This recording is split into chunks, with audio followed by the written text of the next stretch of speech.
with all the great players we've got in this studio right now, there's only one guy in here who was voted by the fans, the same people who are enjoying this video, as the man who made the single biggest play, most important play in the history of Legion Field in Birmingham. Old Thunderfoot over there who's been sitting quietly. You believe that came from a kicker? That don't seem hardly fair, does it?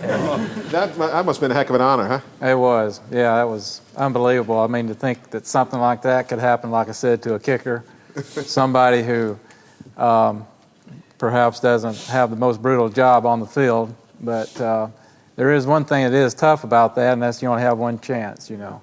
Take me through that whole deal when Shula was moving the team up the field there in that last series. What goes through, I'm guessing I'm sitting there saying, oh gosh, you guys score, I don't want the pressure. But obviously that didn't bother you. Well, I know Cornelius had a great tackle there. Did I? There toward the end, and we got the ball back, and we start back up the field, and it's looking pretty hopeless because Shula gets sacked right off the bat. And so I'm thinking, well, there's no problem. Except there's two drunk guys behind me that's reminding me, hey, it's going to come down to you. And I think, now, two guys that's totally out of their mind know more about what's going on here than anybody else, or myself. And I thought, well, there's no way to come down to that.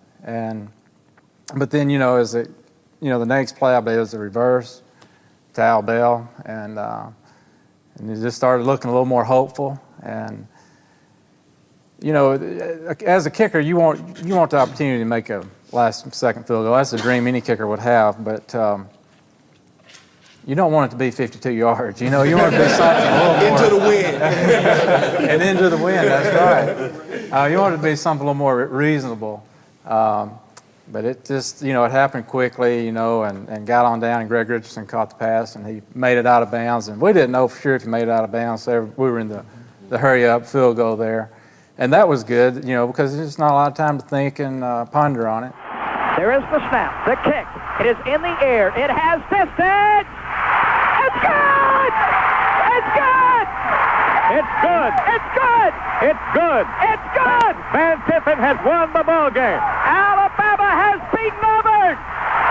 Van Tiffin has kicked a 52-yard field goal, and the state of Alabama is crimson. Van, have you ever thought what we'd have done to you if you'd missed that? I tell you, I haven't told too many people this, but I was thinking that as I was getting ready to kick the ball. A kicker can dash the expectations of an offensive football team in a hurry by one single play, and sure didn't want that to happen at that time. I was a freshman in that game, and I remember about 2 series before that, Gene runs the 74-yard, and I'm like, thank you, Lord. I mean, we're going to do all right. Then they marched it right back down and scored. And I remember praying on the sideline. You got a penalty, too, by the way. Wes, we're not going to talk about me right now. I said, Lord, if you got one more miracle in you.